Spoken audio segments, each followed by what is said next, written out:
মজবুত ডিমের আবরণকে ভেঙে এই ক্ষুদ্র ইমু পাখির বাচ্চাটি বাইরের পৃথিবীতে আসতে পারছে না। দীর্ঘ 3 দিন পর্যন্ত যুদ্ধ করছে, কিন্তু যে ডিমের খোলস ভেঙে সে বের হয়ে আসবে সেই খোলস এতটাই শক্ত যে এটা ভেঙে বের হওয়া তার জন্য অসম্ভব হয়ে পড়েছে। এই ব্যক্তি পুরো দৃশ্যটাই ভিডিও করছেন, কিন্তু কোনোভাবেই ডিমের খোলস ভেঙে দিচ্ছেন না। আপনি হয়তো ভাবছেন একটু খোলসটা ভেঙে দিলেই তো হয়।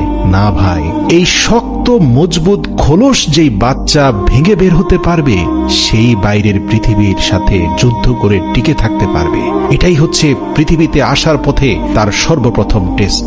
আমাদের জীবনটাও এমন, যেই শিশু যত বেশি স্ট্রাগল দেখবে সেই বড় হয়ে সবচেয়ে বড় যোদ্ধা হবে, পরিবারের যোদ্ধা, দেশের যোদ্ধা, জাতির যোদ্ধা। তো ভিডিওতে আপনারা যে বাচ্চাটিকে দেখতে পাচ্ছেন সে কিন্তু গত 3 দিন পার হয়ে 4 দিনে পড়েছে। তার পাশাপাশি অন্যান্য বাচ্চারা ডিমের খোলস ভেঙে ঠিকই বের হয়ে এসেছে, কিন্তু সে পারছে না।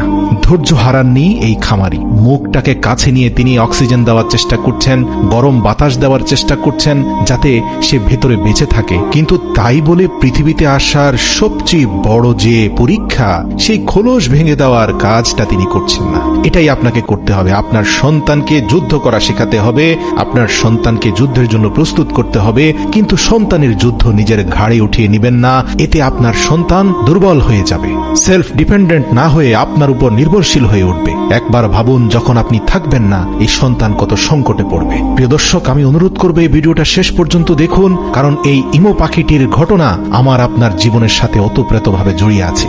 প্রিয় দর্শক, 5ম দিনে পা দিয়েছে। ইতিমধ্যে ধারালো ডিমের খোলসের আঘাতে সে ক্ষতবিক্ষত হয়েছে, কিন্তু যুদ্ধ সে বন্ধ করেনি। সর্বশেষ 6ষ্ঠ দিনে সে খোলসটা পরিপূর্ণরূপে ভাঙতে পেরেছে, কিন্তু ভারী খোলসের নিচে যে পাতলা শেলগুলো আছে সেই শেলটা তার শরীরে থাকা ভেজা পশমের সাথে আঠার মতো লেগে গিয়ে এই পাখিটাকে ভেতরে স্টাক করে ফেলেছে। ঠিক এই মুহূর্তে তার মালিক শুধুমাত্র যেই অংশটা তার মৃত্যুর কারণ হতে পারে সেই পাতলা আবরণটা তার শরীর থেকে আলতো করে সরিয়ে দিলেন। তারপরে শিশুটা ধীরে ধীরে বের হয়ে আসলো, কিন্তু অন্য পাখিগুলো 2 দিনে বের হলেও দীর্ঘ 6 দিনের যুদ্ধে সে ইতিমধ্যে ক্ষতবিক্ষত হয়েছে। তার পায়ের গোড়ালিতে খুব ভারী ধরনের জখম হয়েছে, কিন্তু তাই বলে তাকে হারতে দেওয়া যাবে না। তাকে সাহায্য করা যাবে, কিন্তু তার যুদ্ধটা তাকেই লড়তে হবে। আপনারা দেখতে পাচ্ছেন তার পায়ের গোড়ালিতে ভারী আঘাতের কারণে সে স্বাভাবিকভাবে 2 পায়ের উপরে কোনোভাবেই দাঁড়াতে পারছে না, বরং শরীরটাকে ডানে বামে যতটুকু সম্ভব অগ্রসর হওয়ার ব্যর্থ চেষ্টা সে করে যাচ্ছে।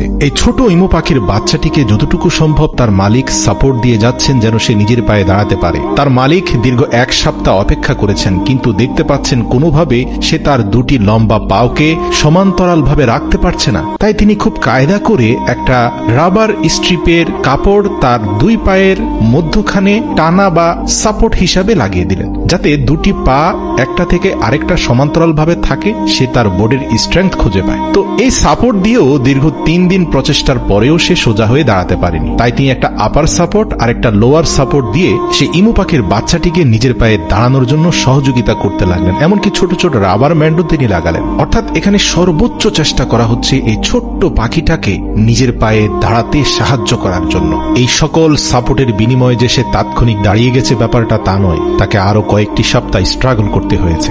দেখা যাচ্ছিল দীর্ঘ 5 মিনিট ডানে বামে কাঁপাকাঁপি করে সে 2-1 বারের জন্য সোজা হয়ে দাঁড়াতে পেরেছে। সে পরবর্তী কয়েক সপ্তাহ ধারাবাহিক পরিশ্রম করার কারণে ধীরে ধীরে সে সফলভাবে এই সাপোর্টগুলোর বিনিময়ে দাঁড়াতে পেরেছে। কিছুটা দুর্বলতা এবং কাঁপাকাঁপি থাকলেও সে লম্বা রাস্তা সোজা হয়ে হাঁটতেও পেরেছে। এবার ইমু পাখির মালিক তার পায়ের নিম্নাংশের সাপোর্টটি খুলে দিলেন, কারণ তিনি চান এই পাখিটি কোনো সাপোর্ট ছাড়াই হাঁটতে শিখুক। কারণ আপনারা দেখতে পেয়েছেন টানা দীর্ঘ 1 মাস পরে ইমু পাখিটি সক্ষমভাবে হাঁটা শুরু করেছে এবং ইতিমধ্যে তার দলের অন্যান্য সদস্যদের সাথে সংযুক্ত হয়েছে। এখন তাকে আর দুর্বল মনে হচ্ছে না, সে অন্য সকল সবলদের সাথে মিলেমিশে একাকার হয়েছে। মনে রাখবেন, আপনার জীবনটাও এমন। হয়তো সাময়িক দুর্বলতা অন্যদের থেকে আপনাকে পিছিয়ে দিয়েছে, তাই বলে হেরে যাবেন না। যুদ্ধ করতে থাকুন, সংগ্রাম করতে থাকুন, চেষ্টা সাধনা জারি রাখুন। মনে রাখবেন, আল্লাহ ধৈর্যশীলদের সাথে আছে। আপনার দুর্বলতা হয়তো আপনার যাত্রাকে দীর্ঘ করবে, কিন্তু গন্তব্যের পথে বাধা সৃষ্টি করবে না।